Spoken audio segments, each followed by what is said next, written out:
Mesdames et messieurs, bonsoir. Un seul titre pour cette édition.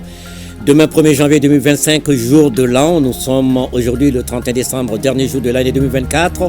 Dans moins de 4 heures, on fera le grand saut dans la nouvelle année. Occasion pour le président de la transition, chef de l'État, le général d'armée Assimi Goïta, de s'adresser à la nation dans un discours officiel. Nous vous invitons à suivre.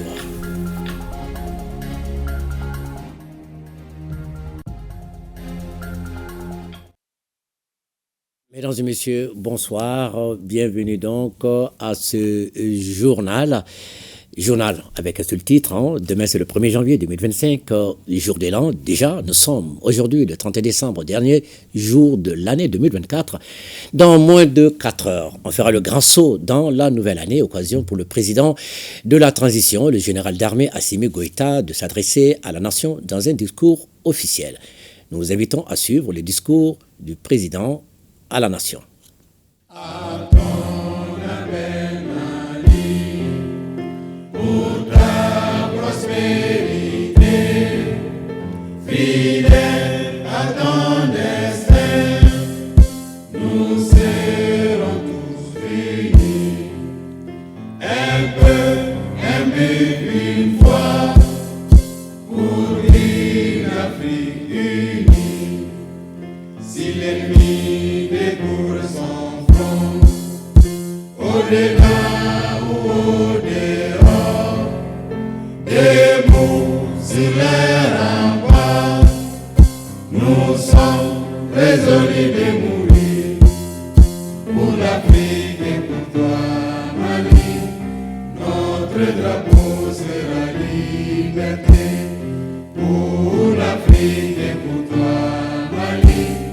Notre combat sera l'unité. Au Mali d'aujourd'hui, au Mali de demain, les champs fleurissent d'espérance, les cœurs vibrent de confiance. Maliennes, Maliens, mes chers compatriotes, hôtes du Mali, rendons grâce à Allah, le Tout-Puissant et le Tout-Miséricordieux, de nous assurer le passage à une nouvelle année, que je souhaite pleine de réconfort, de concorde et de prospérité pour notre chère patrie, le Mali. C'est avec un immense espoir que je m'adresse à vous, à l'occasion du traditionnel message à la nation du Nouvel An. Par-delà le respect de cette tradition, le passage à une nouvelle année constitue une heureuse circonstance pour examiner ensemble les résultats de nos efforts communs, mais aussi de prendre conscience des grands défis à relever qui sont les nôtres. Je voudrais aussi exprimer ma compassion à l'endroit des populations qui ont été victimes des graves inondations de l'année 2024. En 2024, nous avons consolidé la souveraineté nationale par des réformes courageuses et des initiatives stratégiques. Mes chers compatriotes, en portant un regard sur la vie de notre nation tout au long de l'année qui s'achève, nous pouvons être fiers de ce que nous avons accompli ensemble, malgré les nombreux défis qui se dressaient devant nous. De toute évidence, 2024 aura été une année de crise à travers le monde et dont les zones de choc ont considérablement influé sur la situation intérieure des États. Certes, notre pays a été beaucoup éprouvé, mais il s'est davantage aguerri et a su renforcer sa résilience face à la complexité des défis. Je voudrais, à juste titre, rendre un hommage mérité au peuple, tant son soutien est resté indéfectible aux côtés des autorités de la transition à l'occasion des grandes réformes entreprises par les organes de la transition. L'élan de solidarité nationale et le désir ardent de souveraineté véritable ainsi amorcé par les Maliennes et les Maliens ne doit aucunement s'essouffler pour le bonheur de nos populations. Mes chers compatriotes, notre décision politique, appuyée en permanence par le peuple malien, a permis de consolider remarquablement la réforme de notre outil de défense.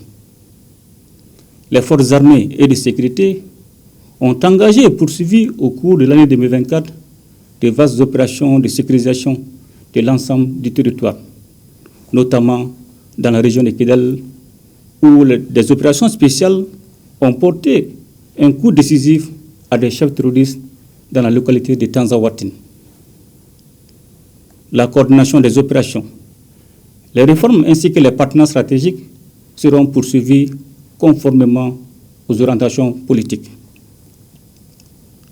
L'année 2025 qui s'annonce sera sans doute celle de la consolidation des acquis opérationnels et de l'adaptation de l'outil de défense aux nouvelles menaces auxquelles notre pays et l'espace AIS sont confrontés. Pour y faire face, nous devons davantage renforcer notre capacité d'anticipation tout en continuant un redéploiement conséquent de forces dans le but de favoriser le retour de l'administration et des services sociaux de base, afin de préserver durablement l'intégrité de notre territoire. En ce moment précis, j'ai une pensée pieuse pour toutes les victimes civiles de la crise sécuritaire que nous traversons, à nos forces armées et de sécurité engagées dans les opérations et qui payent un lourd tribut pour la défense de la patrie. Et j'exprime la reconnaissance de la nation. Je voudrais également m'incliner sur la mémoire de tous les militaires qui ont consenti le sacrifice ultime. Mes chers compatriotes, dans le cadre de la promotion d'une gouvernance vertueuse et de la lutte contre la corruption et les atteintes aux biens publics, je recevais il y a quelques semaines les rapports 2023 du Bureau du vérificateur général et de l'Office central de lutte contre l'enrichissement illicite. C'est le lieu de réaffirmer notre engagement à poursuivre cette dynamique porteuse d'équité et de justice sociale. La session spéciale de la Cour d'assises en juillet dernier marque également un tournant majeur dans la lutte contre les infractions économiques et financières dans notre pays. Malgré un contexte économique difficile, le gouvernement s'emploie à assurer une gestion efficiente des ressources publiques et à réduire le déficit budgétaire. Dans le même temps, il a pris des mesures fiscales incitatives à l'endroit des opérateurs économiques pour garantir l'approvisionnement correct du pays en denrées de première nécessité à un prix maîtrisé. Le soutien au secteur privé, amorcé par une introduction initiale de 200 milliards de francs CFA et porté par la suite à plus de 346 milliards de francs CFA, joue un rôle déterminant dans la relance économique du pays. Cet appui contribue également de manière significative à la réduction de la dette intérieure, renforçant ainsi la stabilité et la résilience de notre économie. Dans cette optique, le gouvernement a décidé de renforcer la place de l'État dans des secteurs stratégiques comme les télécommunications et les banques, en devenant actionnaire majoritaire de la Sotelma et de la BNDA. Sur un autre plan, la politique de diversification du secteur minier a porté ses premiers fruits avec l'ouverture de la mine de lithium de Goulamina dans la région de Boukouni, qui figure parmi les plus grands jugements de lithium au monde. Dans le cadre de la défense des intérêts du peuple malien, les études menées dans le secteur minier ont permis de réviser l'ensemble des conventions d'établissement. C'est ainsi que les anciennes conventions ont été adaptées aux exigences du Code minier de 2023, ce qui permet d'apporter annuellement une contribution de 1022 milliards de francs CFA, soit un impact additionnel de plus de 585 milliards de francs CFA. Le gouvernement entend conforter cette dynamique afin que le secteur minier soit un véritable pourvoyeur des ressources pour financer le développement de notre pays, selon la vision 2063, dont le lancement a eu lieu cette année.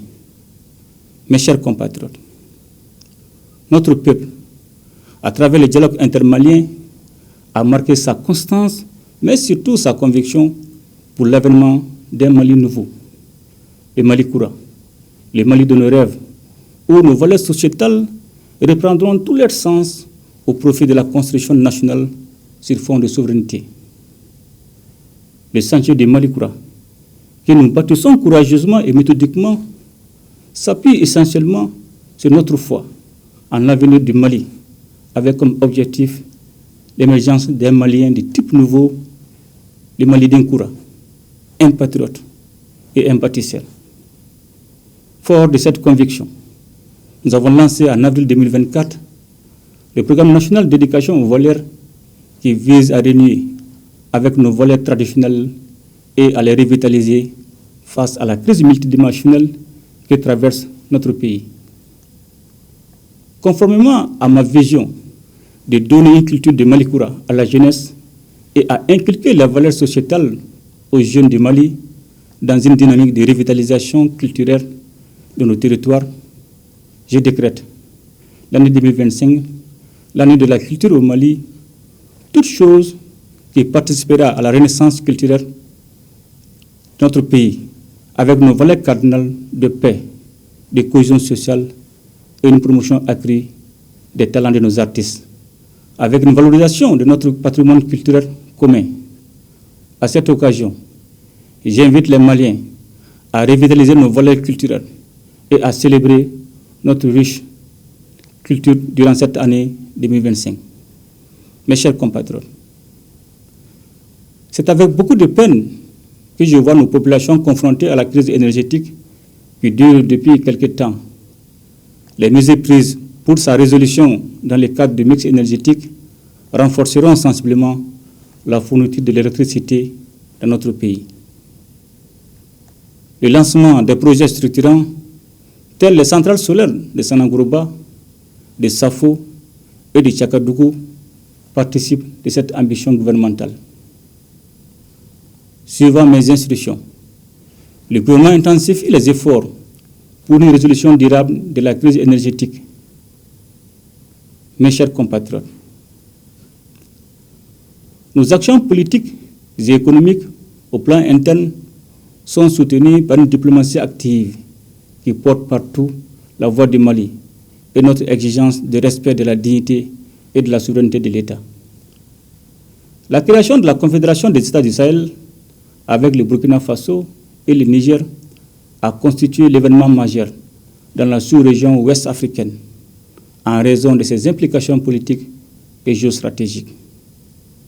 C'est avec une grande satisfaction que je constate l'évolution positive de notre confédération, l'AES, dont les volets diplomatiques et militaires constituent une lueur d'espoir pour nos peuples. Sur un plan économique, les mécanismes d'harmonisation des procédures douanières et des politiques d'intégration sont en cours pour garantir le développement socio-économique de nos États. Mes chers compatriotes, au moment où nous amorçons une étape cruciale de la transition, un nouvel élan a été donné avec la nomination d'un nouveau Premier ministre chargé de conduire des réformes prioritaires. L'union sacrée est donc indispensable pour réussir ce tournant décisif. C'est donc avec une grande confiance en l'avenir du Mali éternel que je souhaite à toutes et à tous une bonne et heureuse année 2025. Ensemble, nous ferons le Mali Koura, qu'Allah bénisse le Mali et protège les Maliens. Je vous remercie. À ton appel, Mali, pour ta prospérité, fidèle à ton destin, nous serons tous unis. Un peu, un but, une foi, pour une Afrique unie. Si l'ennemi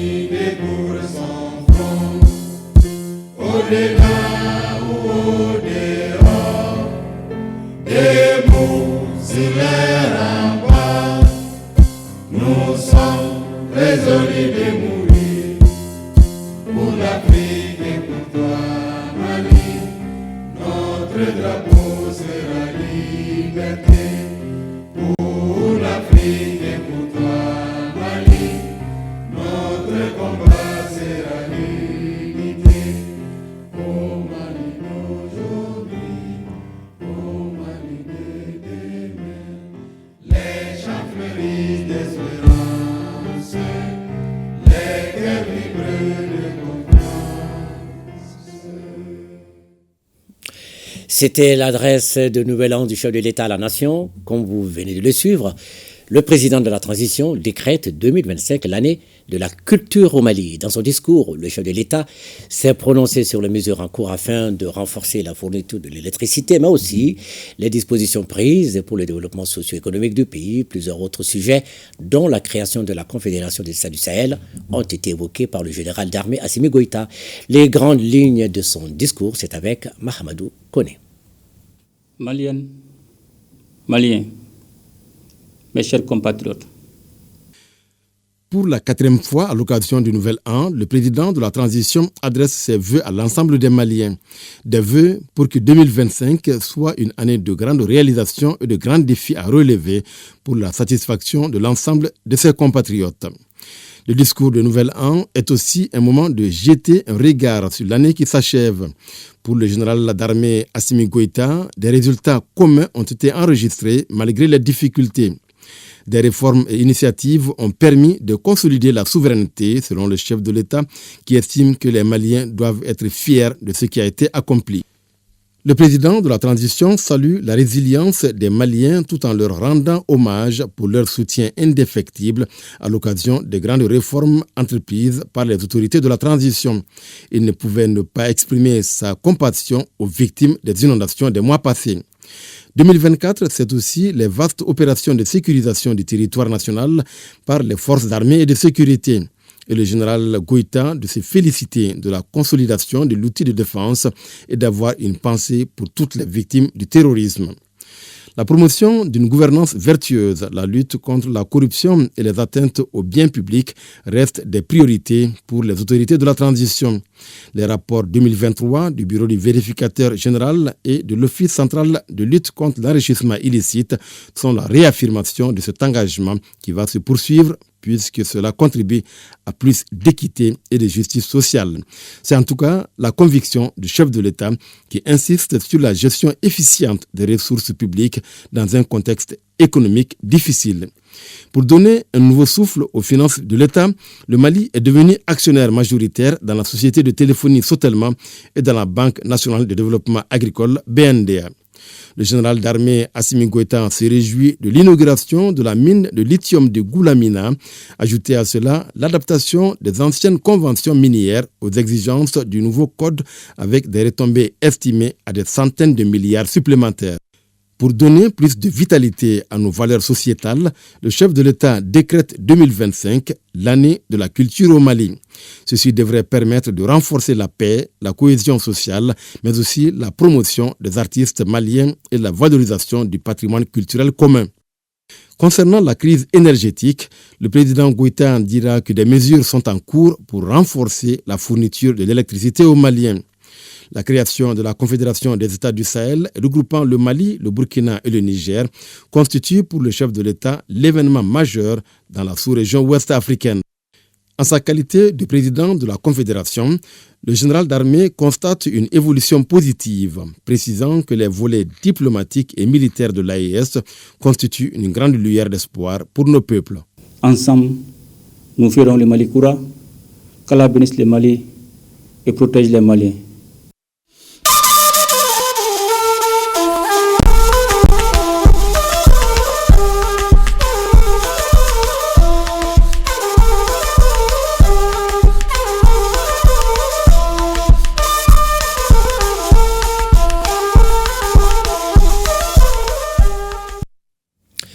Le Premier ministre, le général de division Abdoulaye Maïga, vient d'effectuer une visite de travail et d'amitié au Niger. Lors de cette première sortie à l'extérieur, après sa nomination au poste de Premier ministre, il a eu des échanges avec le président du Conseil national pour la sauvegarde de la patrie, CNSP, le général de brigade, Abdourahmane Tchani. Mais avant cette rencontre avec le chef de l'État nigérien, le Premier ministre malien avait assisté aux festivités de la 45e finale du championnat national de la lutte traditionnelle du Niger. Toujours au programme du général Maïga, cette autre rencontre avec ses homologues du Burkina Faso et du Niger. Ce cadre a permis aux trois premiers ministres de faire le point de la mise en œuvre de la feuille de route de la Confédération des États du Sahel. De retour de Niamey, nos envoyés spéciaux, Mamari Koné, Aïlou Touré. Les premiers ministres du Burkina Faso, du Mali et du Niger sont plus que jamais déterminés à mettre en œuvre la feuille de route de la Confédération des États du Sahel, AES. La preuve de cette détermination, les premiers ministres du Burkina Faso et du Mali effectuent une visite de travail et d'amitié au Niger à l'invitation de leurs homologues. Après des entretiens en tête-à-tête, les trois premiers ministres ont rejoint les différentes délégations dans la salle de conférence. Occasion pour le premier ministre du Niger de remercier ses homologues pour avoir fait le déplacement à Niamey. Cette visite est un geste de solidarité et de cohésion entre les trois pays au moment où l'espace AES fait face à de nombreux défis. C'est une occasion pour renouveler nos remerciements, pour montrer à nos populations africaines, que cette marche-là, en parfaite intelligence, en parfaite cohésion, et l'engagement de notre pays à cheminer dans cette voie que nos trois peuples ont décidé de pratiquer. Nous avons un même peuple, un même destin, dans un même espace. La rencontre entre les trois chefs de gouvernement sert non seulement de prise de contact, mais surtout constitue une séance de travail entre le Premier ministre du Niger et les premiers ministres récemment nommés au Mali et au Burkina Faso. C'est une rencontre qui a été très fructueuse et qui nous permet donc d'envisager la mise en œuvre de cette feuille de route qui doit répondre aux aspirations des peuples de l'AES et surtout qui doit nous permettre, en tant que Premier ministre, d'être à la hauteur des missions que les trois chefs d'État, porteurs de cette vision historique, nous ont confiées. Et c'est sûr que dans les semaines et les mois à venir, on pourra donc se rendre compte de la mise en œuvre concrète d'un certain nombre de choses. Le Premier ministre, ministre de l'administration territoriale et de la décentralisation, a déclaré que tout sera fait pour la bonne mise en œuvre de la vision des chefs d'État. Je voudrais vous transmettre les chaleureuses salutations de son Excellence le général d'armée Assimi Goïta, président de la transition, chef de l'État de la République du Mali, président de la Confédération des États du Sahel, AES. Ensuite, Monsieur le Premier ministre, à vous-même, je voudrais vous remercier très chaleureusement pour l'accueil qui a été réservé à ma modeste personne et à toute la délégation malienne. C'est avec un grand plaisir que nous avons répondu à votre invitation. Nous avons tenu à rendre une visite de courtoisie à son Excellence le général Abdourahmane Tchani, président du CNSP, chef de l'État du Niger, qui nous a prodigué de sages conseils et des orientations quant à la mise en œuvre de la feuille de route de la Confédération des États du Sahel. Nous avons également eu l'occasion d'être briefés sur le contenu de la déclaration du collège des chefs d'État de l'AES, insistant surtout sur les tentatives de déstabilisation dont sont l'objet, malheureusement, nos États de la part des États voisins. Mais nous avons tenu à donner des gages de garantie à son Excellence le général Abdourahmane Tchani sur l'engagement des différents gouvernements, que ce soit du Niger, du Burkina Faso et du Mali. Nous ne ménagerons aucun effort pour matérialiser la vision de leurs excellences, le capitaine Ibrahim Traoré, président du Faso, de son Excellence le général d'armée Assimi Goïta, président du Mali, et de lui-même, de son Excellence le général de brigade Abdourahmane Tchani, président du CNSP, chef de l'État du Niger. À l'issue de nos échanges, de faire le point sur la mise en œuvre de la feuille de route portant les trois composantes, la diplomatie, la défense et le développement. Également, un autre plan, toute l'effectivité des comités nationaux AES qui ont été créés dans nos trois pays. Le général de division Abdoulaye Maïga a également exprimé toute son appréciation et ses remerciements aux autorités nigériennes pour la bonne organisation du Sabre national 2024 qui symbolise l'unité et la cohésion. Une activité qui regroupe trois grandes symboliques. Politiquement, c'est un facteur d'unité et de cohésion nationale.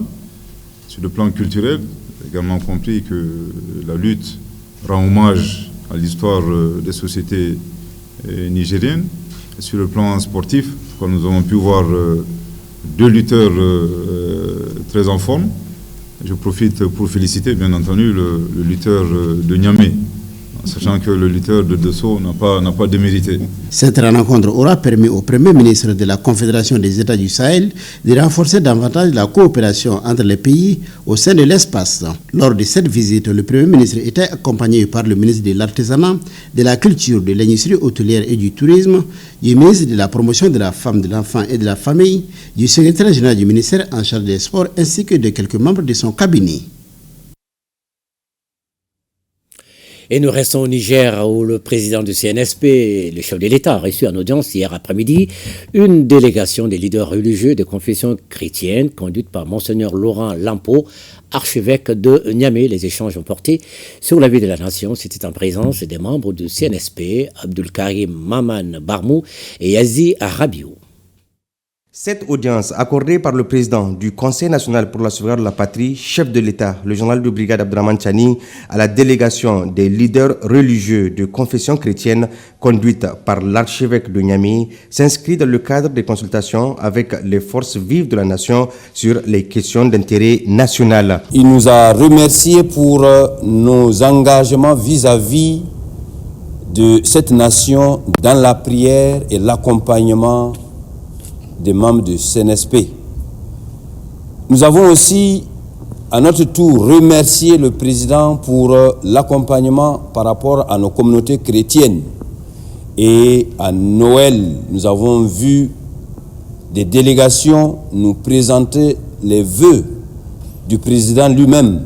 Et cela montre que entre chrétiens et musulmans, il y a une cohabitation pacifique pour notre nation. Nous repartons très contents sur ces nouvelles et nous allons encore continuer à porter cela dans la prière, dans nos églises, afin que la paix advienne au Niger.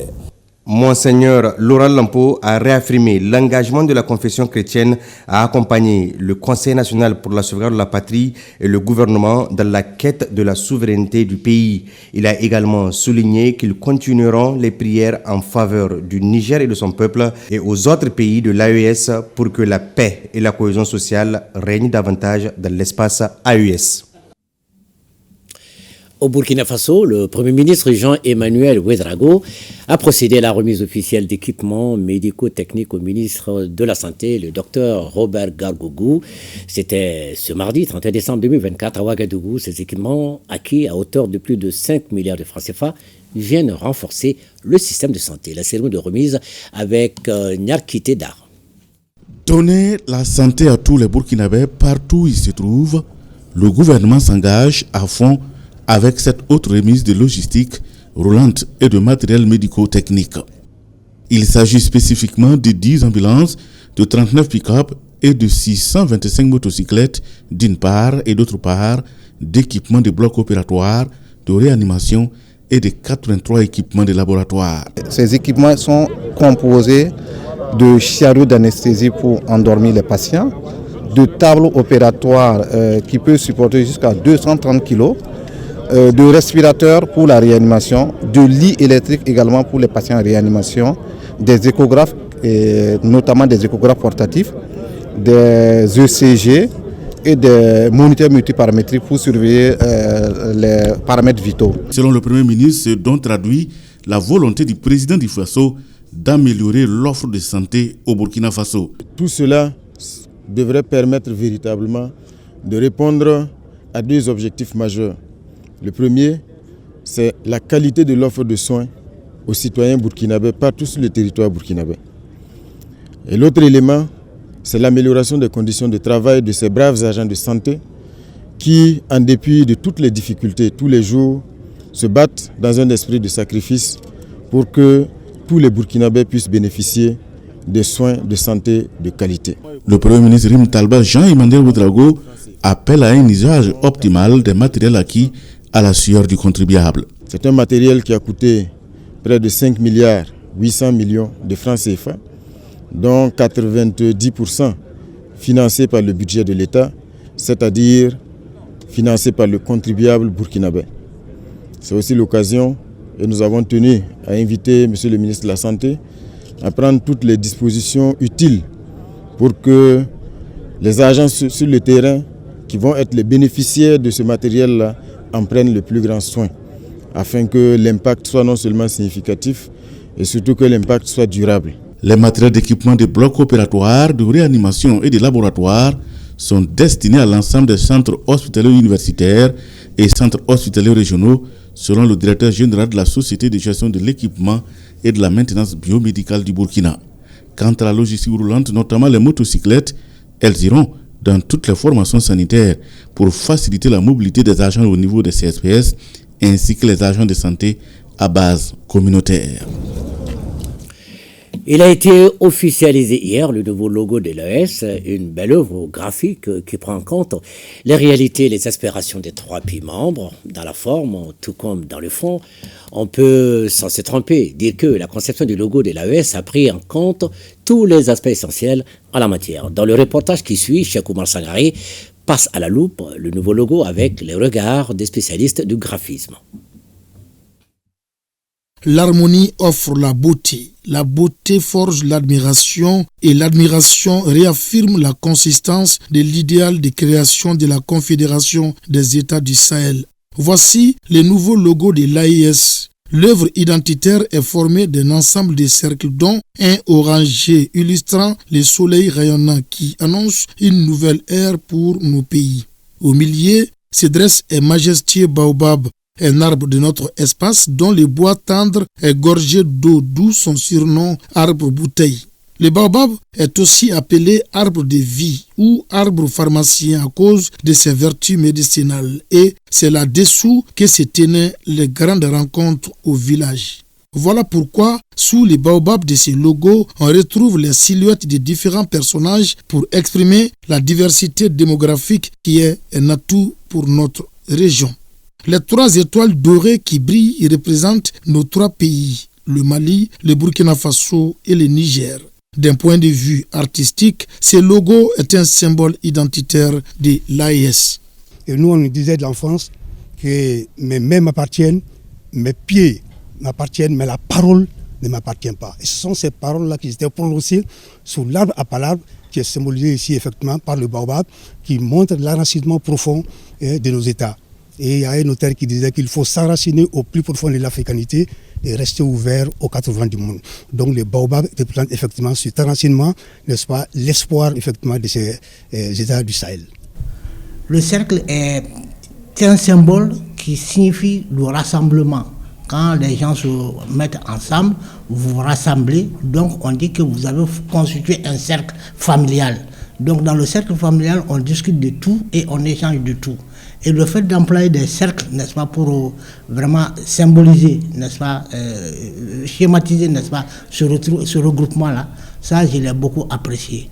Donc, on est en train de traverser cette période difficile ensemble.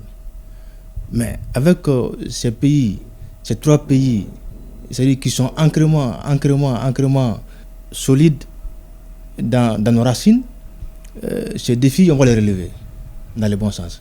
Alors ce logo, en réalité, ça englobe tout cela. D'un point de vue politique aussi, le logo est représentatif. D'abord, par la présence de la carte géographique de l'AES. Ensuite, parce que les couleurs nationales des 3 pays sont ressorties. Et enfin, de par le caractère inclusif de la démarche qui a abouti à ces choix. En somme, les ministres en charge de la communication de l'AES et leurs directeurs techniques viennent de réussir une phase importante. Celle qui dote notre espace d'une séduisante identité graphique.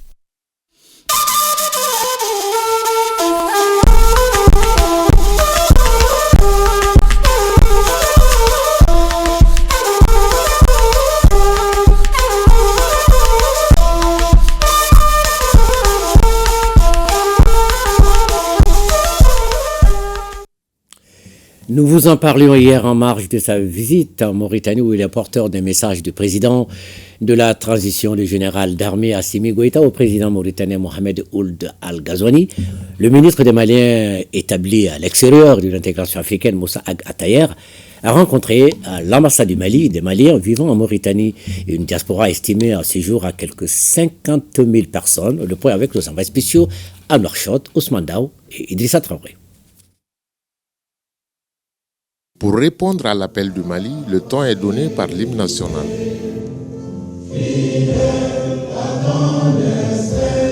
L'ambassadeur du Mali en Mauritanie fait étalage de l'apport des Maliens de sa juridiction et aussi quelques difficultés, dont l'obtention du titre de séjour. Estimée à 50 000 personnes, la communauté malienne établie en Mauritanie, qui est la deuxième en nombre après celle du Sénégal, exerce pour la plupart dans les secteurs informels de l'économie mauritanienne et a la double réputation d'être constitué de bons travailleurs et d'honnêtes personnes. Depuis 2012, pour des raisons de sécurité, le gouvernement mauritanien a pris un certain nombre de mesures, notamment l'instauration de la carte de séjour pour tous les étrangers vivant en Mauritanie, y compris les ressortissants maliens, entraînant ainsi des difficultés dans la mise en œuvre de la Convention d'établissement et de libre circulation des personnes signée entre la République du Mali et la République islamique de Mauritanie le 25 juillet 1963 à Nouakchott. Échanger, écouter, partager les vraies informations du pays sans détour ni langue de bois avec les grands changements des autorités de la transition à l'endroit de la diaspora malienne. La place de la diaspora s'est considérablement améliorée, pour ne pas dire s'est renforcée depuis l'avènement de la transition. La diaspora est représentée au Conseil national de transition. La diaspora est représentée au Haut Conseil des collectivités territoriales. Et avec l'adoption de la nouvelle constitution, la future Assemblée nationale va réserver également un quota pour la diaspora au sein de l'Assemblée nationale, au sein du Sénat et également au sein du Conseil économique, social et environnemental. Tour à tour, par la voix de leurs représentants, les différentes associations maliennes en Mauritanie ont énuméré un certain nombre de préoccupations auxquelles le ministre a promis dans l'échange avec la Mauritanie de trouver des solutions. Le président de la transition, chef de l'État, a soumis une lettre de cadrage au gouvernement. Et cette lettre de cadrage est constituée de 8 points. Et dans les 8 points, au 7e point figure la protection, l'accompagnement, l'assistance des Maliens de l'extérieur. Je vous donne l'assurance que ce point 7 des instructions du président, notre boussole dans tout ce que nous allons entreprendre au sein du département, c'est-à-dire nous allons donner la priorité à la protection, à l'accompagnement et au bien-être des Maliens qui vivent à l'extérieur. Au sortir des échanges, les Maliens de Mauritanie ont réitéré leur accompagnement et soutien à la transition et le ministre de leur demander d'être toujours de bons ambassadeurs pour le pays, car pour lui, aucun Malien ne sera laissé pour compte. 2025, c'est déjà là. Alors, le Mali en 2024, que peut-on retenir de saillant? Voyons quelques faits et événements marquants de l'année qui s'achève. Rétrospective signée Ibrahim Traoré. Le Mali en 2024, que d'événements et de faits marquants. L'actualité est restée dominée par la situation sécuritaire du pays, avec autant de succès opérationnels des FAMA. On retient surtout la neutralisation du terroriste Abou Ouzeifa, dit Hugo, le 28 avril à Talatay, et de plusieurs cadres terroristes le 1er décembre dernier à Tenzawaten.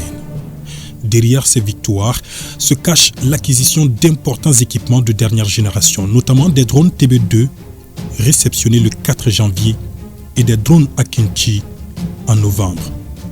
Le 17 septembre, l'armée repousse vigoureusement à Bamako une attaque terroriste contre l'école de la gendarmerie et l'aéroport. L'un des événements qui a retenu l'attention en 2024, la remise des attributs aux nouveaux généraux le 21 octobre. Parmi eux, le président de la transition élevé au grade de général d'armée et ses compagnons de lutte élevés au grade de général de corps d'armée. C'est l'une des recommandations du dialogue intermalien tenu du 6 au 10 mai à Bamako. Ce DIM est suivi de la mise en place d'une commission de rédaction de la charte pour la paix et la réconciliation nationale. 2024, au plan diplomatique, est marqué par l'annonce le 28 janvier du retrait du Mali, du Niger et du Burkina Faso de la CEDEAO. Les trois pays forment depuis le 6 juillet dernier la Confédération des États du Sahel, suite au premier sommet de l'AES tenu à Niamey, au Niger. Le général d'armée Assimi Goïta en assure la présidence. Et ce 30 décembre à Bamako, le nouveau logo de l'AES a été validé et rendu public. Quelques jours avant le sommet de Niamey, le 25 juin, le président de la transition était en visite d'amitié et de travail à Ouagadougou, au Burkina Faso. Et le 30 mai, le président Goïta accueille à Bamako son homologue sénégalais Bassirou Diomaye Faye, suivi de la visite de son premier ministre, Ousmane Sonko, le 12 août. L'on note aussi le déplacement stratégique à Bamako du vice-premier ministre russe le 28 novembre. Le Mali diplomatique en 2024, c'est aussi la participation remarquée du président de la transition au 9e forum sur la coopération sino-africaine du 4 au 6 septembre à Beijing, en Chine. 2024 au Mali a été aussi une année d'inondation. Le 23 août, l'état de catastrophe nationale est déclaré pour faire face à la situation. Autre fait marquant, le 20 novembre, un décret présidentiel met fin aux fonctions du Premier ministre Choguel Kokala Maïga et les membres du gouvernement. Le lendemain, 21 novembre, le général de division Abdoulaye Maïga est nommé Premier ministre. Son gouvernement est formé le même jour. L'un des défis de cette équipe est la gestion de la crise énergétique que connaît le pays. Face à la situation, le chef de l'État lance les travaux de construction de 3 centrales solaires le 24 mai à Sanankoroba, le 28 mai à Safo et le 1er juin à Tchakadougou-Dialakoro. Autre action de développement, l'inauguration à Sikasso le 22 juin de plusieurs infrastructures et la pose de la première pierre de l'université polyvalente. À cela s'ajoute la mise en marche de la toute première mine de lithium le 15 décembre à Goulamina dans la région de Boukouni. Dans le cadre de la refondation de l'État, l'on retient le lancement le 23 avril du programme national d'éducation aux valeurs visant à revitaliser les traditions maliennes. Le pays a abrité aussi du 16 au 19 janvier les États généraux de l'éducation et du 17 au 19 décembre les États généraux de la santé. Le 19 juillet, lancement de la digitalisation des moyens de paiement et des services publics de l'État. Le 13 février, Malikoura Biométrie, nouveau système informatique souverain de gestion des données du RAVEC, est lancé. Au plan judiciaire, l'on note la session spéciale de la Cour d'assises de Bamako sur les crimes à caractère économique et financier, l'arrestation puis la libération de certains leaders politiques après 5 mois de détention, le démarrage des travaux le 19 décembre du siège de la Cour des comptes et l'inauguration de la Maison des avocats le 26 décembre. Côté religion, le 6 octobre, Monseigneur Robert Cissé est installé comme nouvel archevêque de Bamako. En sport, l'on retient la déception des aigles du Mali à la CAN en Côte d'Ivoire. 2024 s'achève, 2025 s'installe avec son lot de défis, mais aussi et surtout sa lueur d'espoir.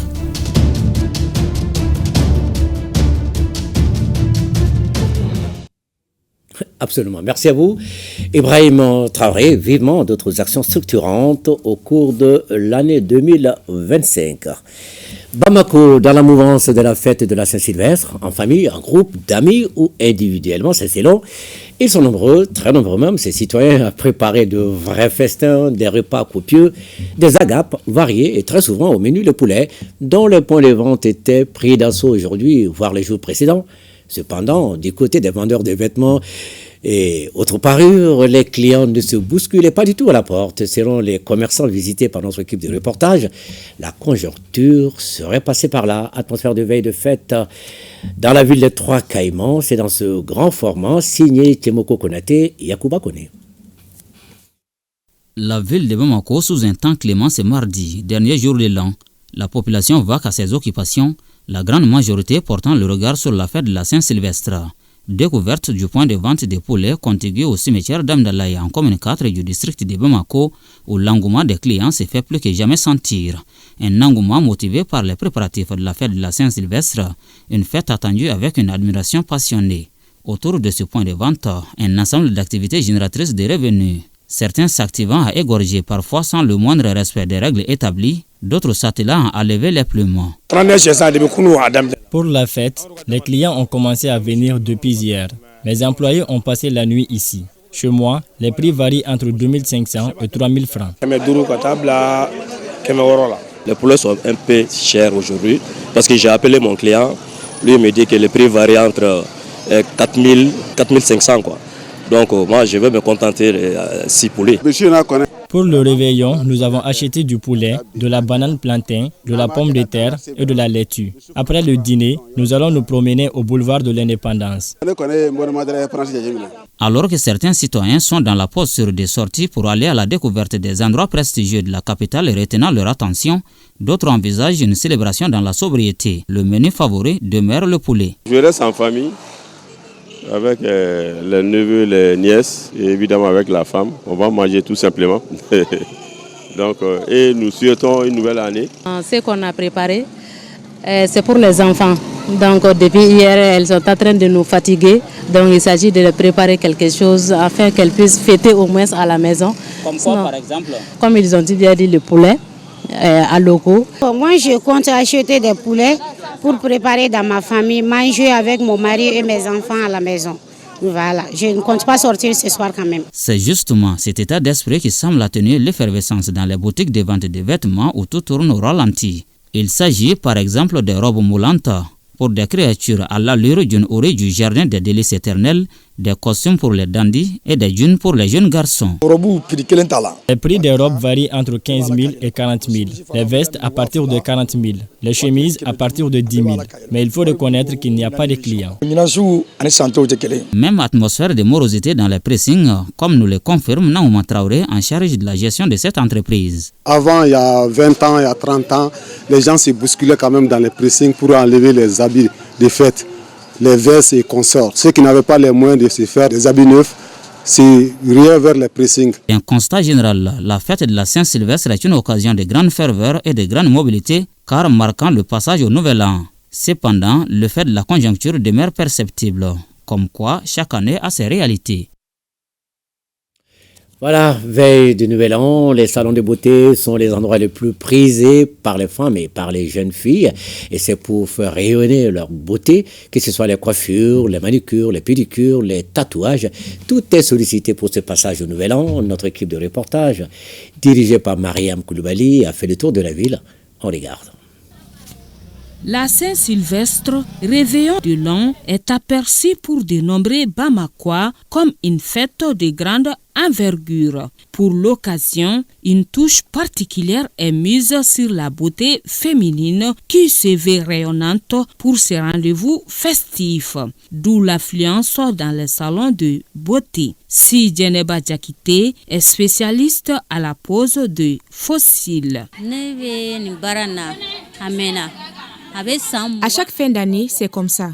Nous avons l'influence. Les femmes viennent pour les fossiles, les ongles et les tatouages. Chacune veut être rayonnante devant son homme. Ils viennent pour faire le tatouage, les ongles, les fossiles, le maquillage, puis la coiffure. Pour la clientèle, ça va bien. On est satisfaite. Cette même affluence était de mise dans les salons de coiffure. Les clients là, on est satisfait pour les clients. Bon, les clients sont en train de venir au salon, donc on s'est bien coiffé aussi. Pour ce 31 décembre, on peut dire que ça va. C'est pas comme l'année passée, mais on travaille aussi. Il y a beaucoup de clientes qui sont là. Il y a beaucoup de rendez-vous qui ont été pris. Bon, franchement, la fête ça continue et ça se passe bien. Que ce soit pour les coiffures, les manucures, pédicures ou les tatouages, chaque femme exprime son choix avec ferveur. Je suis chez mon amie. Elle fait la pose de fossiles depuis plus de 20 ans. Elle fait partie des premières femmes qui ont commencé ce travail à Bamako. Je ne trouve satisfaction qu'avec elle. On fait tout ça pour nos hommes qui savent bien apprécier ces parures. Je suis là pour faire mes ongles et les fossiles. Depuis notre tendre enfance, on vient ici pour nous rendre belles. Le mot femme rime avec la beauté. C'est la fête de fin d'année. Je suis là pour me faire belle. Et c'est la satisfaction totale. Si toutes ces retouches sont mises en œuvre pour conquérir les cœurs des hommes, ceux-ci, tout comme les enfants, ne restent pas indifférents à cette affaire de beauté. Ils s'affirment également chez les coiffeurs. Aujourd'hui, c'est le 31.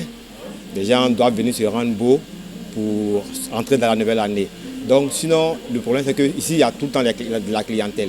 Mais en fin d'année aussi, c'est un peu plus débordé en fait, c'est ça.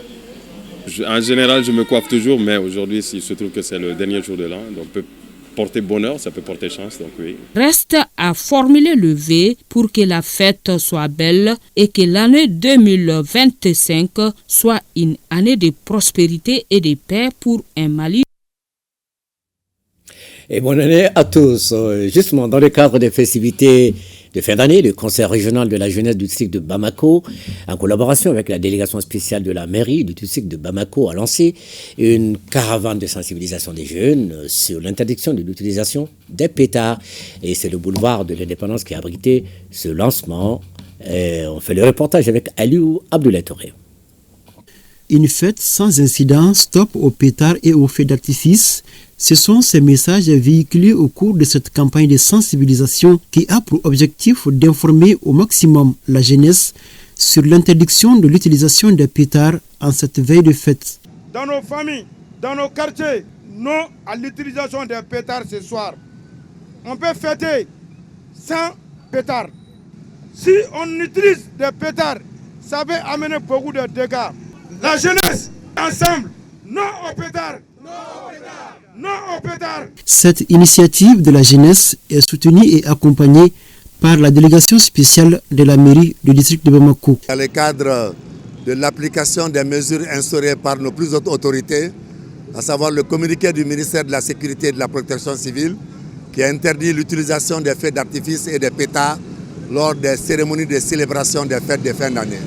Parce que les pétards, c'est au niveau des familles, les pétards, c'est au niveau des concessions, les pétards, c'est au niveau des ruelles.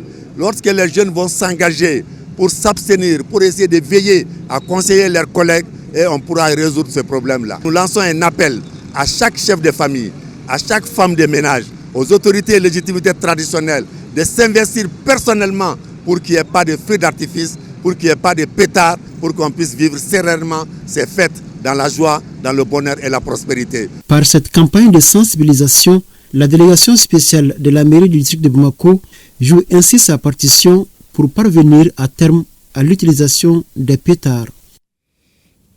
Voilà la fête sans pétards ni feu d'artifice, message lancé, message certainement entendu.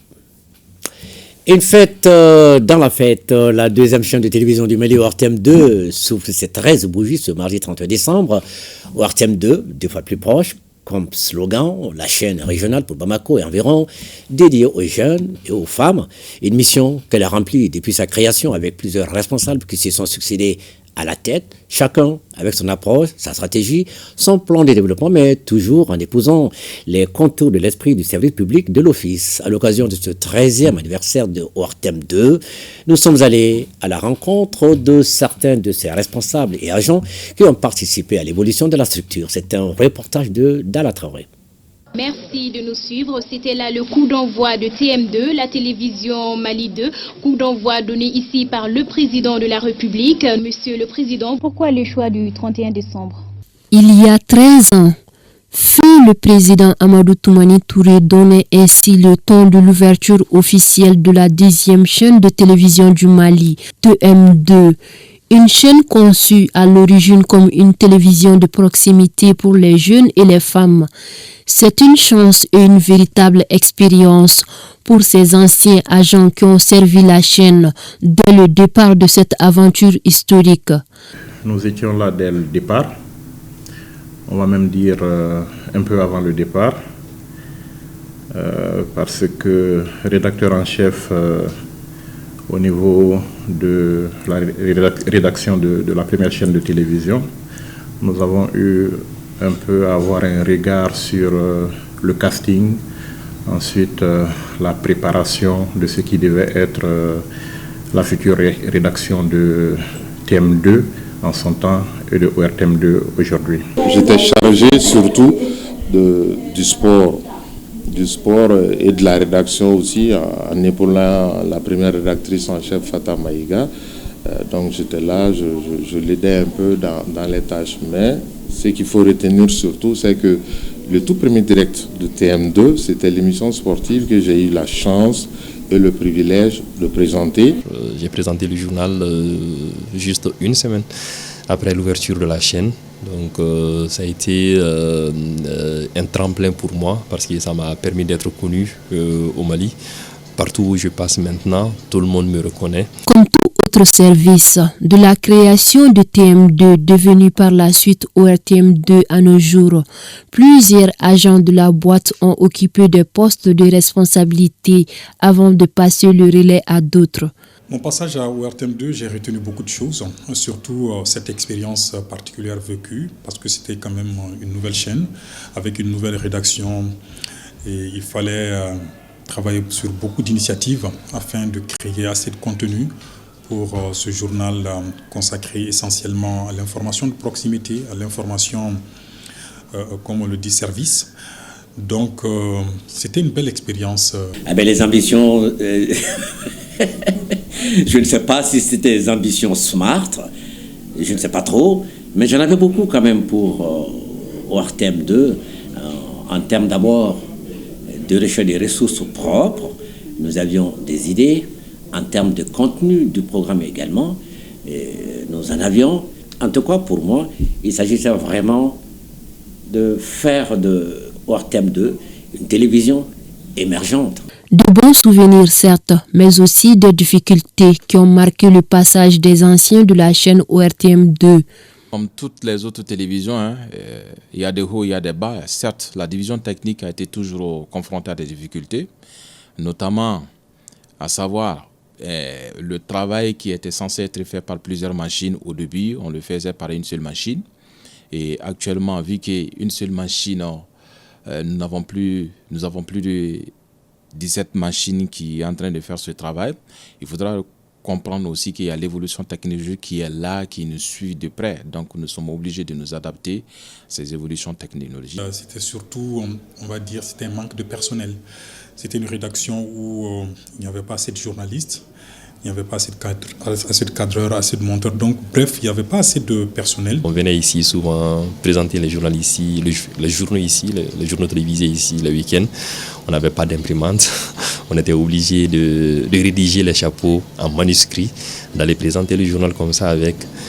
On avait des reporters qui ne fournissaient pas aussi leurs chapeaux. On était obligé de refaire tout ce travail à leur place. Si beaucoup a été fait par les anciens dirigeants et agents de ORTM2, ceux-ci ne manquent tout de même pas de souhaits et de suggestions à formuler pour la bonne marche et un avenir radieux de la chaîne. Donc, il faut faire des bons programmes, séduire le plus grand nombre de populations et séduire également l'annonceur pour qu'il vienne mettre son argent là-dedans. Je souhaite encore plus de moyens à la disposition de cette chaîne qui grandit tout doucement, progressivement. Je souhaite que le contenu soit beaucoup plus amélioré dans tous les domaines. Il faudra que les téléspectateurs puissent comprendre aussi que nous ne faisons pas un travail pour le saboter. Si nous le faisons, c'est pour le faire bien. Alors il y a des erreurs qu'on peut commettre et ces erreurs-là, nous nous en excusons sincèrement et leur demander de rester accrochés à leur télévision. 13 ans, ce n'est pas encore l'âge de la sagesse, mais un temps largement suffisant pour accumuler des expériences et expertises permettant d'assurer un avenir radieux.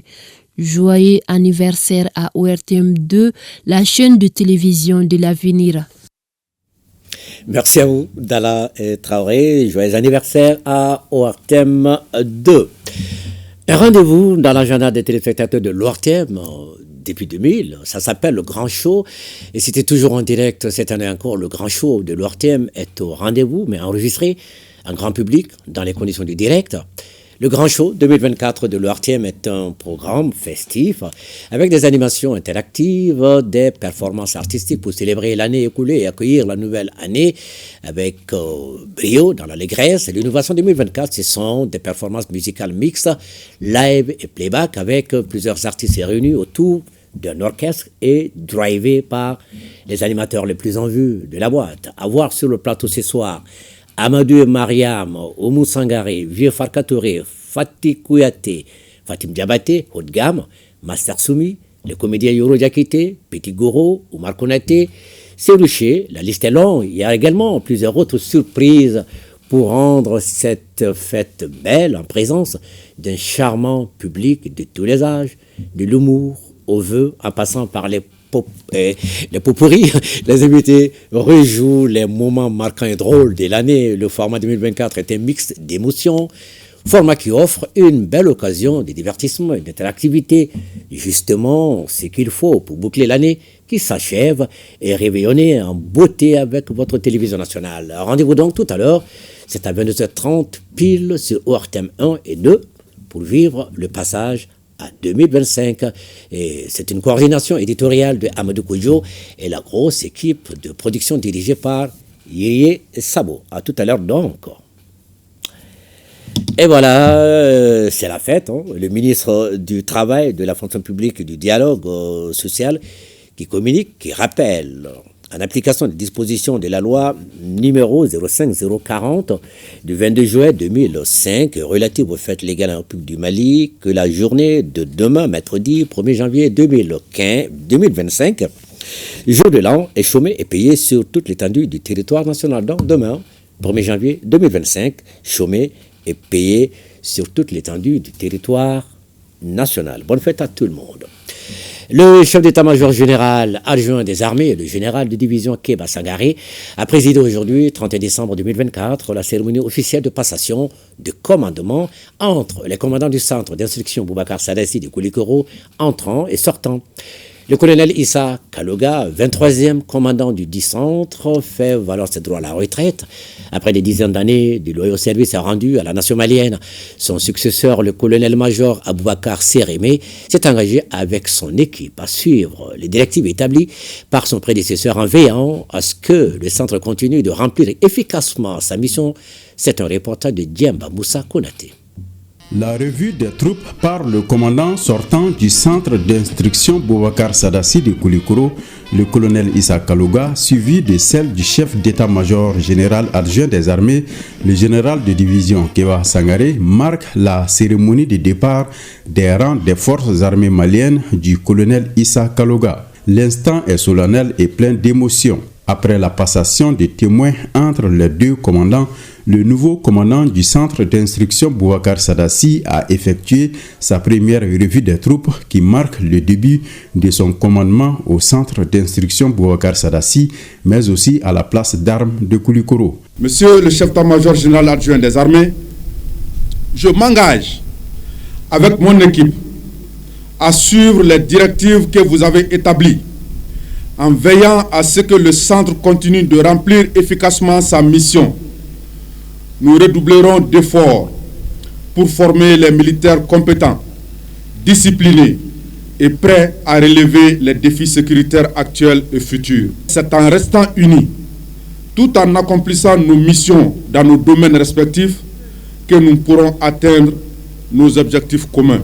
Le chef d'état-major général adjoint des armées, le général de division Kéba Sangaré, a invité le 24e commandant du centre d'instruction Boubacar Sadassi de Koulikoro à tout mettre en œuvre pour l'atteinte des directives du chef d'état-major général des armées. Nous sommes dans une situation d'insécurité sans précédent et qui dit militaire dit formation. Et l'opération tire son essence dans la formation et l'entraînement des hommes. C'est pour cela que les directives du chef d'état-major général des armées, sur les traces de nos devanciers, être en autonome pour la sécurisation de notre pays et surtout de l'espace de l'AES. Le gouverneur de la région de Koulikoro, le colonel Lamine Kapouri Sanogo, a décerné une attestation de reconnaissance au colonel Issa Kalouga pour services rendus pendant des décennies ayant contribué au maintien d'un niveau d'excellence au sein du centre d'instruction militaire Boubacar Sadassi. Le Parlement des enfants du Mali a désormais un nouveau bureau de 42 membres. Il est dirigé par Fatoumata Diko, dite Dimoussa Kane. Son objectif est de consolider les acquis du bureau sortant et surtout forger un nouveau type de parlementaire pour la défense des droits des enfants. Le bureau est donc investi de 2 mandats qui couvrent la période donc investi pour un mandat de 2 ans. Voilà, période 2025-2026. Batraoré. C'est Fatoumata Diko, dite Dimoussa Kane, cette titulaire de la 11e année sciences économiques, qui dirige désormais le bureau du Parlement des enfants pour la mandature 2025-2026. Elle succède au sortant Imran Ag Mohamed. Pour la nouvelle présidente, des avancées ont été enregistrées par le bureau sortant dans la lutte pour la protection et la promotion des droits des enfants. Il s'agira à présent d'œuvrer à la consolidation des acquis et de préparer un type nouveau des membres du Parlement des enfants. Nous envisageons de bâtir un Parlement des enfants qui sera représentatif de tous les enfants du Mali. Notre ambition est que la structure soit active à tous les niveaux pour porter haut la voix de l'ensemble des enfants. La mission sera menée avec beaucoup d'ambition et pour cela, des documents de plaidoyer ont été adressés à plusieurs partenaires dont l'UNICEF. Nous avons aussi confiance que vous saurez plaider les causes des enfants qui ont le moins de possibilités pour se faire connaître leurs besoins et faire valoir leurs droits. La session qui s'achève a engendré la création d'un nouveau groupe parlementaire, éducation aux valeurs. Cela conformément aux idéaux de la refondation prônée par les plus hautes autorités. Vous avez également été imprégné sur les valeurs éducatives de chaque membre du Parlement. Le nouveau bureau comprend 42 membres dont l'âge varie de 12 à 16 ans pour la mandature 2025-2026. Plus de 32 milliards 700 millions de francs CFA, c'est le budget prévisionnel 2025 de l'Office malien de l'habitat. Les administrateurs ont examiné ce budget et son programme, mais également l'état d'exécution des activités de 2024, ainsi que son budget. C'était à la faveur de la 48e session ordinaire de l'OMH, un reportage de Nuhu Sissoko. Au cours de cette 48e session ordinaire du conseil d'administration de l'OMH, Office malien de l'habitat, les administrateurs ont passé au peigne fin le budget de 2025 et ses activités. Un budget et un programme réaliste reflétant les attentes des citoyens. Le projet de budget pour l'année 2025 est équilibré en recettes et en dépenses à 32 milliards 706 millions 484 305 francs CFA, dont 19 milliards 945 119 474 francs consacrés au financement de l'habitat, soit 60,98%. La nouvelle orientation stratégique axée sur le prêt acquéreur marque un tournant dans la gestion de nos programmes. Ce modèle qui repose sur des conventions avec les banques réduit la dépendance au financement public et porteur d'espoir, même s'il nécessite une planification minutieuse. Plus de 19 milliards de francs CFA, c'est le coût de réalisation des activités de l'année 2024 sur une prévision de près de 34 milliards, soit un taux d'exécution de 56,97%. Cependant, il est essentiel d'évaluer ces résultats à l'aune des objectifs, à savoir les programmes de logements sociaux ont-ils été exécutés dans les délais? Les bénéficiaires ont-ils effectivement ceux qui ont eu le plus besoin? Les procédures administratives ont-elles respecté les normes de transparence et de bonne gouvernance? L'OMH, en tant qu'établissement public, est au service exclusif de la population et chaque décision de la structure doit obéir à cette exigence, selon le ministre de l'Habitat. Merci à notre reporter Nuhu Sissoko. C'était là son dernier reportage pour moi l'actualité. parce que ce chevronné reporter disponible fait valoir ses droits à la retraite à partir de ce 1er janvier 2025. Il n'est d'ailleurs pas le seul à raccrocher. Et notre départ vous sera annoncé dans cette édition. Mais avant, voyons la 12e session ordinaire du conseil d'administration de l'agence de promotion touristique du Mali qui s'est tenue hier 30 décembre dans sa salle de conférence.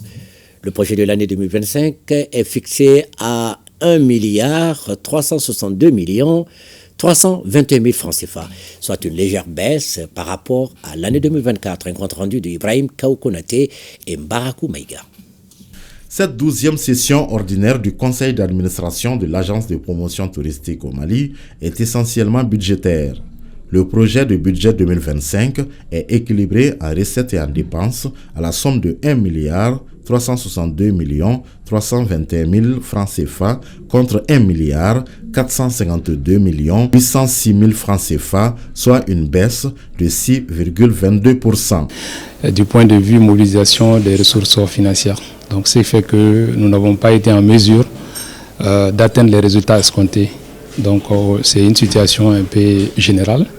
Mais cette session, nous la plaçons sous le signe de la résilience, mais également d'optimisme. 2024 a été une année particulièrement difficile pour la structure.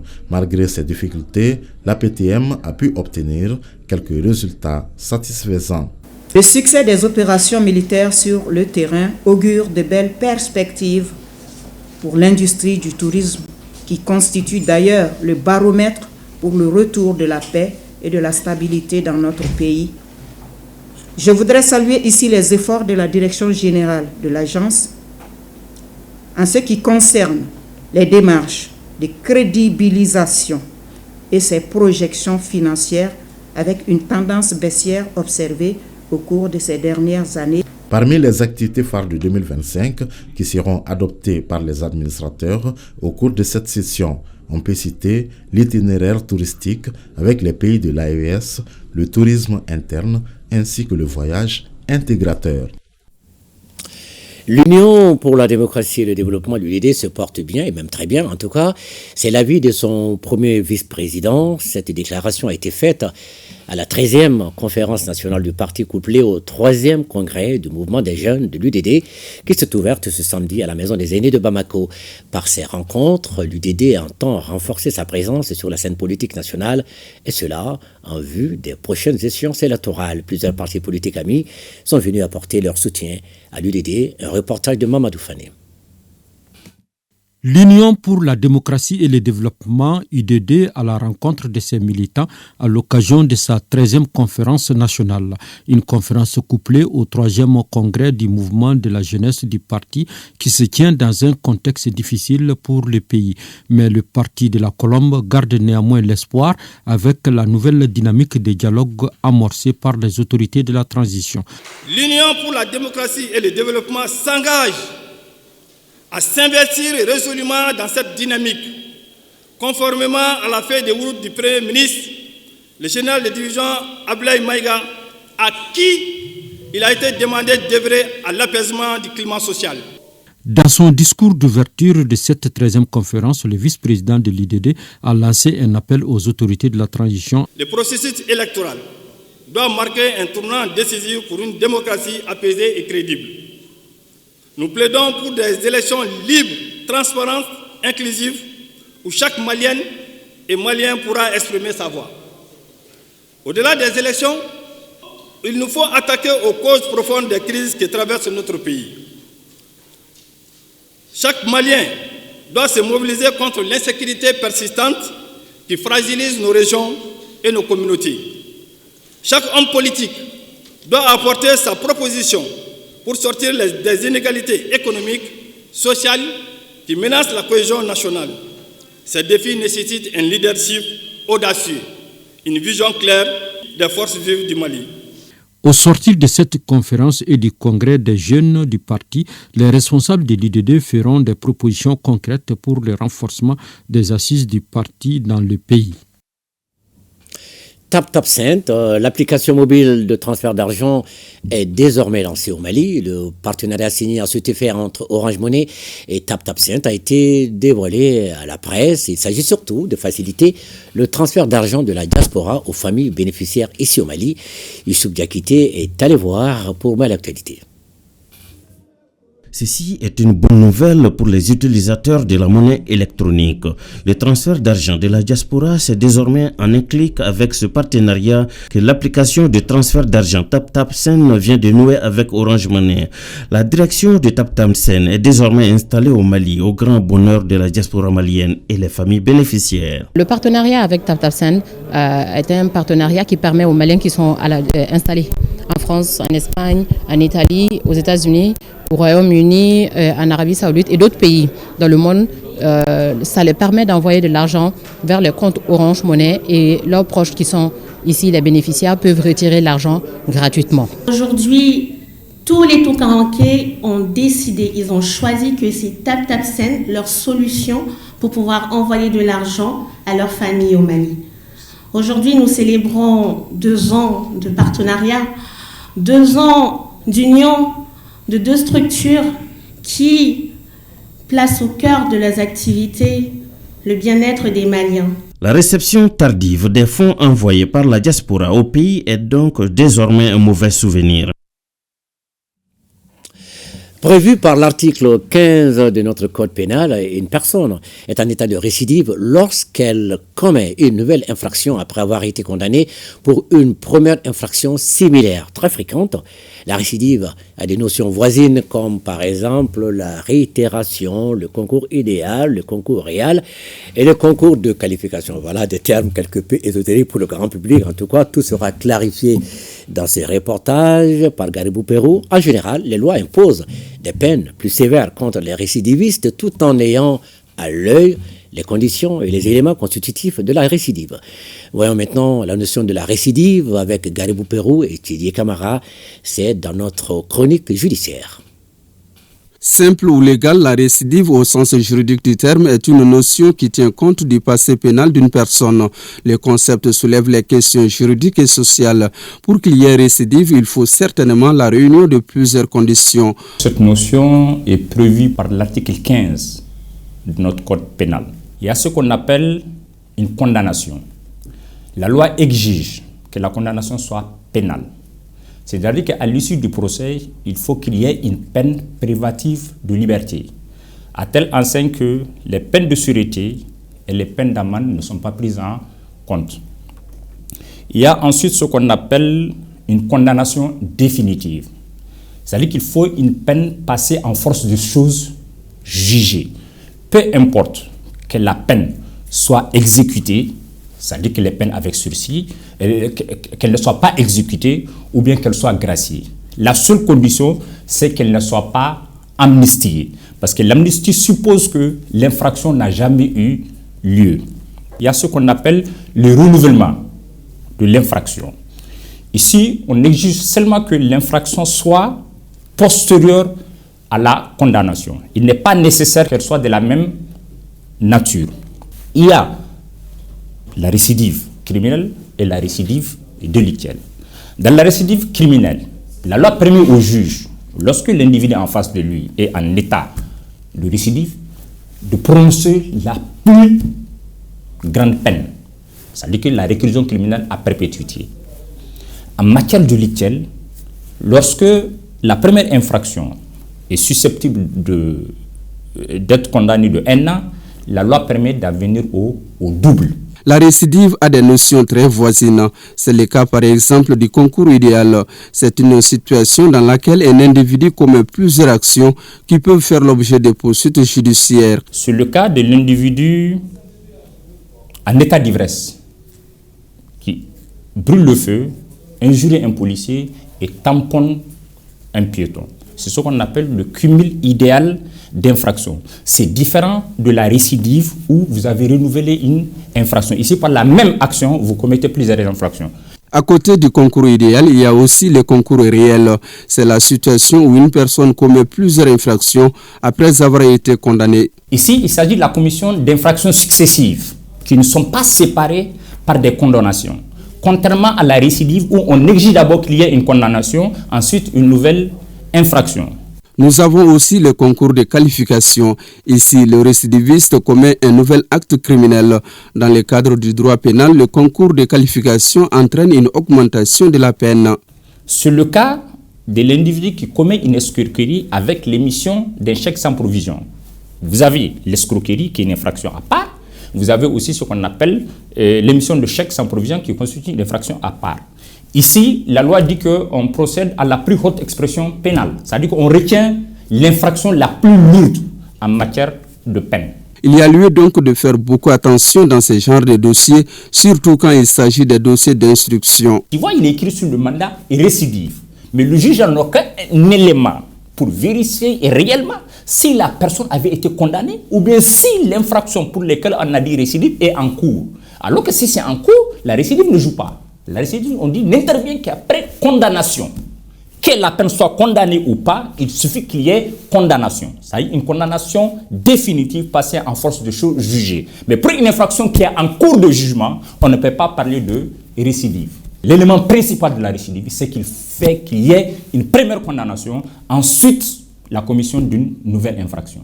La récidive est un phénomène terriblement présent. Il serait mieux de mettre en place les approches beaucoup plus intégrées afin de prévenir la criminalité et améliorer la sécurité dans la société. Et voilà une carrière, une profession, une maison. Jeudi 16 décembre 1993, mardi 31 décembre 2024, 31 ans sur le plateau de Mali Actualité, des journaux, radio, TV, des débats, des interviews, des magazines, 31 ans de reportage au Mali, à l'étranger, comme envoyé spécial sur tous les continents pour apporter la nourriture quotidienne d'information à ceux qui nous écoutent et à ceux qui nous regardent. 31 ans dans la maison de Bozola, pas un seul jour ailleurs. Travail des journalistes, pas que. Directeur de marketing et de la publicité, directeur de la deuxième chaîne de télé, RTM 2. Un parcours rendu possible grâce à Dieu, grâce à la bénédiction de nos parents et aïeuls, grâce aux collaborateurs à l'interne comme à l'externe, et surtout grâce à vous, mesdames et messieurs, auditeurs et téléspectateurs de l'ORTM. Grâce à vous, nous avons voyagé ensemble à travers les âges, à travers les événements, pesants ou plaisants, par tous les temps.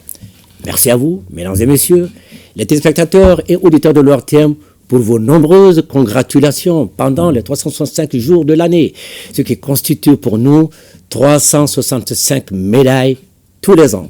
Et voilà, 31 décembre 2024, le bateau qui a levé l'ancre, un certain jeudi 16 décembre 1993, arrive si heureusement à bon port.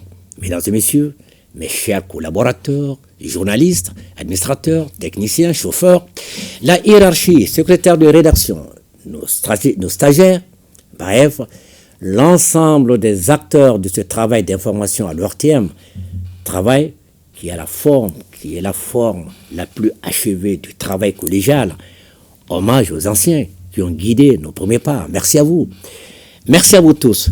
Merci et bien plus petits mots pour vous signifier ma gratitude pour cette tranche de vie que vous avez densifiée par vos contributions. Aujourd'hui, 31 décembre 2024, dernier journal de l'année, également le dernier 20h que Ibrahim Djomele, que tous appellent affectueusement le Big, a eu l'immense plaisir de présenter sur l'ORTM.